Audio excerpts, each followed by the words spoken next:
Yo, welcome back to the channel, everyone. Now, I know you guys are probably saying, I told you so, I told you so, I told you so.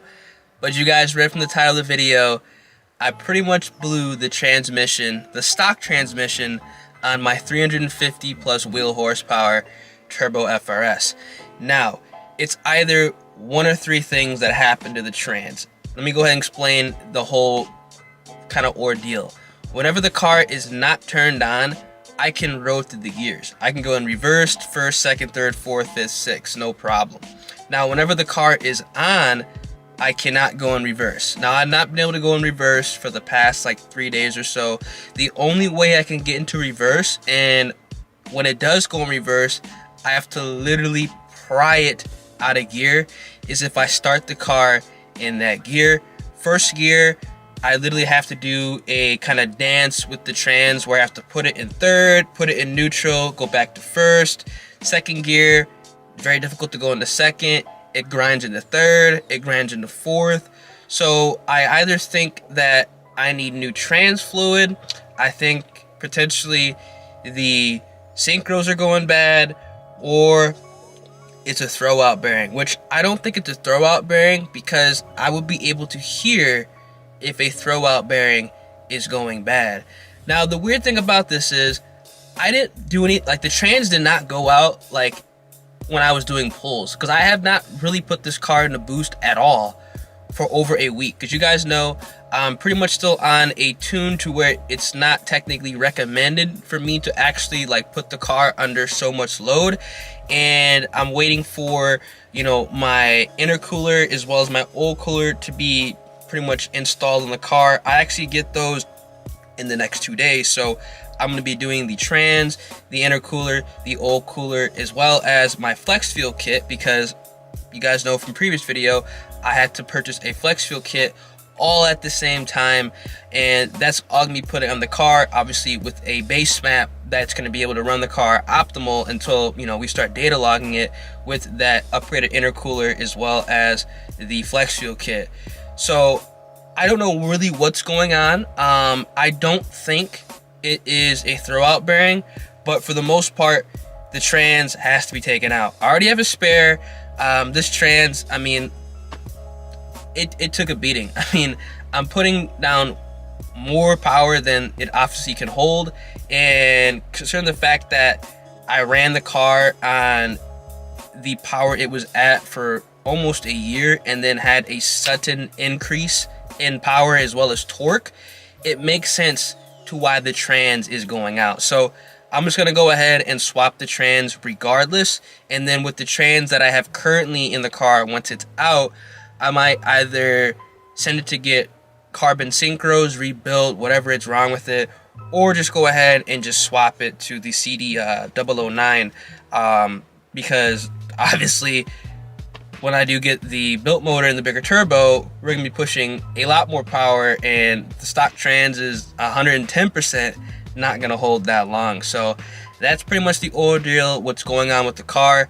I'm gonna go ahead and show you guys right now what I'm talking about. Obviously, I'm not going to turn the car on because there's no point. So as you guys can see here, whenever the car is off, I can put the car in gear. Like, it's very notchy, you can kind of hear it, but this is like how it was normally. I could put it in reverse, kind of have to force it, it kind of clicks, so you can kind of hear it click in, even though there is some tension. But if I were to turn the car on, it would not go in reverse. First gear, I pretty much would have to put the car in the third, take it in, literally rip it out of third and pry it into, like literally just pry it into first gear. The car is not fun at all to drive right now. Like, I can drive it technically, but realistically, like how I want to drive it, especially if it's stop and go traffic, it's just not optimal. Like, sometimes I'll stall the car because it won't go into first gear. I have to, you know, sit at the light, you know, third, neutral, first. It just really isn't optimal. And whenever I'm driving, downshifting grinds third gear, grinds fourth gear. So the trans is pretty much done. Like I said, it was bound to happen. In this box here, I do have my flex fuel kit that I'm going to be installing over the weekend. And then I should be getting my oil cooler and my intercooler on either Friday or Saturday. Gonna go ahead and do the install for that as well. And then on Monday, I am gonna be doing the trans. So hopefully we're good to go by then. It just kind of sucks that, well, not really. Obviously it sucks that the trans went out. What's up? Obviously it sucks that the trans went out, but it kind of went out at a time that the car was gonna get worked on anyway, so it's not that big of a deal. And I already had a spare transmission. So if you guys are thinking about boosting your cars over 350 wheel, I definitely recommend you guys having a spare trans just in case something like this might happen.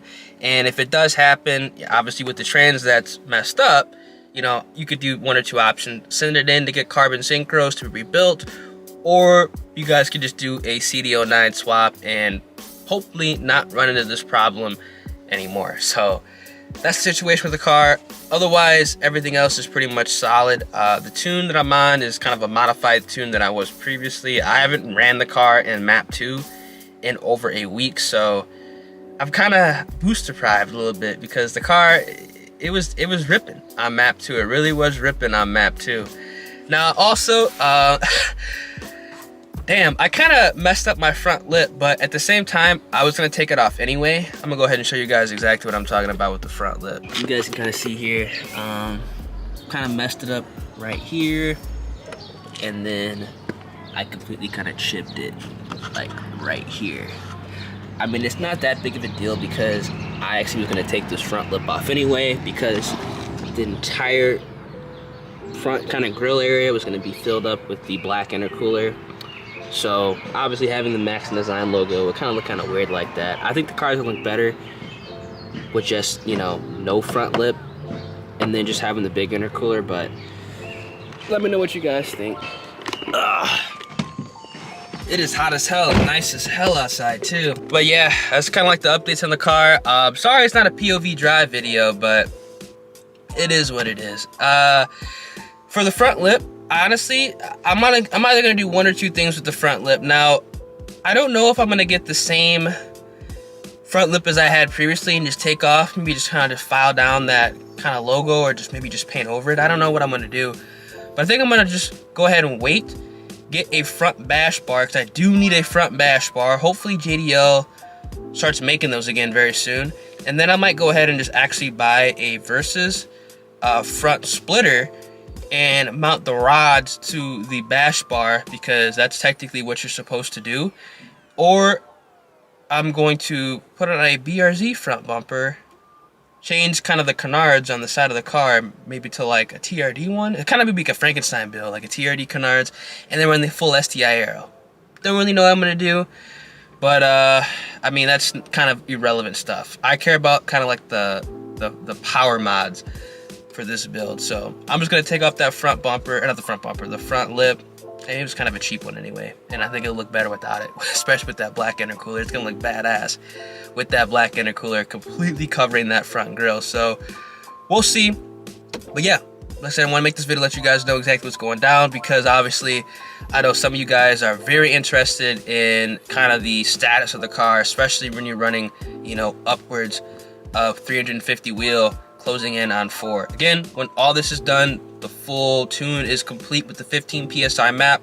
I'm gonna take this car to the dyno, get it dyno tuned, or not dyno tuned, just put it on the dyno to see how much it makes. I think it's gonna either make... Man, it's so hot outside, my camera literally overheated. That's the first time that's happened with the Sony camera. That always happened with the GoPro, but it's starting to get like 100 degrees out here where I'm at. But as I was saying, I think the car is gonna make around probably 390 to just over 400 wheel with all the modifications done on the 15 PSI map, but we'll see once I put the car on the dyno. Should be able to do that hopefully within the next 2, potentially 3 weeks or so, depending on how long it takes to data log the car. But I'm really excited to see how much it's gonna make, and I'm even more excited, you know, when we go ahead and build the motor, or technically put in a built motor and then run the big boy turbo kit. So hope you guys did enjoy. Again, I want to let you guys know everything that's going on with the car so you guys can follow the build. And if you guys for whatever reason want to follow in my dangerous footsteps, you guys could do so. So if you guys did enjoy and want to stay up to date with all the content on the channel, make sure you guys drop a like on the video, subscribe to the channel, and also turn on those post notifications. It's been your boy Redlight, and I'm going to catch you guys in the next one. Deuces.